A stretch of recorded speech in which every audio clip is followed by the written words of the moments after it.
అందరికీ నమస్కారం అమ్మ. ఈరోజు మనం తెలుసుకుంటున్న అంశం ఏంటంటే FA3 తెలుగు 2024-25 విద్యా సంవత్సరానికి సంబంధించి 7th class total question paper చూద్దాం. విద్యార్థులు వీడియోని క్వశ్చన్ పేపర్ చూసే ముందు ఇంకా మన ఛానల్ సబ్స్క్రైబ్ చేసుకొని వాళ్ళు ఎవరంటే దయచేసి సబ్స్క్రైబ్ చేసుకొని లైక్ చేసి షేర్ చేసి మీ ఫ్రెండ్స్కు రిలేటివ్స్ అందరూ సబ్స్క్రైబ్ చేసుకోమని చెప్పండి.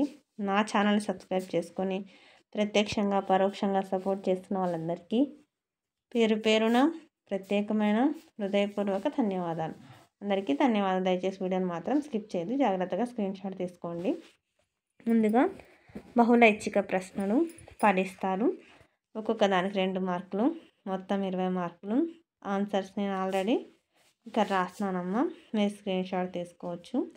ఇంకా మా ఛానల్ సబ్స్క్రైబ్ చేసుకున్న వాళ్ళు ఎవరంటే దయచేసి సబ్స్క్రైబ్ చేసుకొని లైక్ చేసి షేర్ చేసి మీ ఫ్రెండ్స్కు రిలేటివ్స్ అందరికీ సబ్స్క్రైబ్ చేసుకోమని చెప్పండి. నా ఛానల్ సబ్స్క్రైబ్ చేసుకొని ప్రత్యక్షంగా పరోక్షంగా సపోర్ట్ చేసిన వాళ్ళందరికీ పేరు పేరున ప్రత్యేకమైన హృదయపూర్వక ధన్యవాదములమ్మ. అందరికీ ధన్యవాదాలు. దయచేసి వీడియోని మాత్రం స్కిప్ చేయొద్దు. ఇక్కడ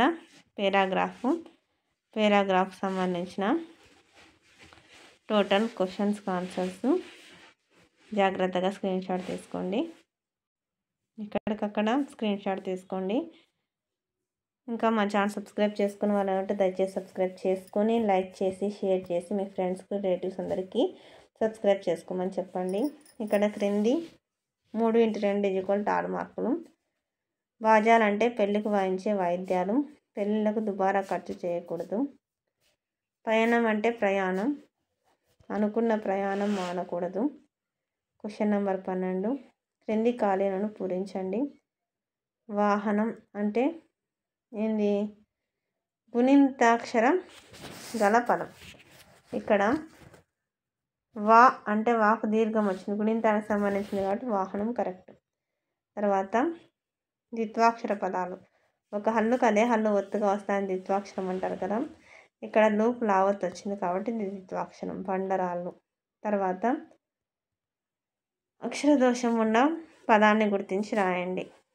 తర్వాత పర్యావరణం, బత్తెము, మొక్కలు, చెత్తకుప్ప సంయుక్తాక్షర పదం. ఒక హల్లుకు వేరే హల్లు ఒత్తుగా వస్తే దాన్ని సంయుక్తాక్షరం అంటారు కదా. ఇక్కడ రాకు యావత్ వచ్చింది కాబట్టి పర్యావరణం ఆన్సర్. క్రింది పద్యాన్ని చదివి భావం రాయండి.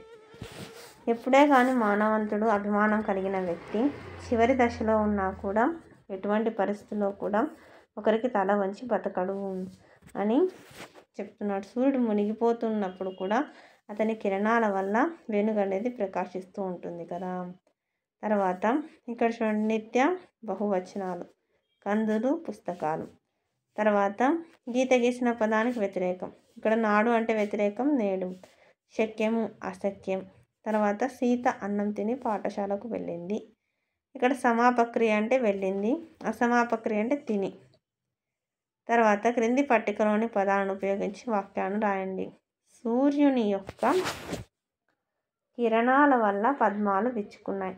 భీముని యొక్క భుజబలం గొప్పది. తర్వాత సెక్షన్ డి. ఇక్కడ ఏమిచ్చినారు? రైతు గొప్పతనాన్ని తెలుపుతూ మీ అభిప్రాయాలను రాయండి. 5 మార్కులు. అందరికీ ధన్యవాదాలమ్మా. ఇంకా మా ఛానల్ సబ్స్క్రైబ్ చేసుకున్న వాళ్ళు ఎవరంటే దయచేసి సబ్స్క్రైబ్ చేసుకొని లైక్ చేసి షేర్ చేసి మీ ఫ్రెండ్స్కు రిలేటివ్స్ అందరూ సబ్స్క్రైబ్ చేసుకోమని చెప్పండి. నా ఛానల్ని సబ్స్క్రైబ్ చేసుకొని ప్రత్యక్షంగా పరోక్షంగా సపోర్ట్ చేస్తున్న వాళ్ళందరికీ పేరు పేరున ప్రత్యేకమైన హృదయపూర్వక ధన్యవాదాలు.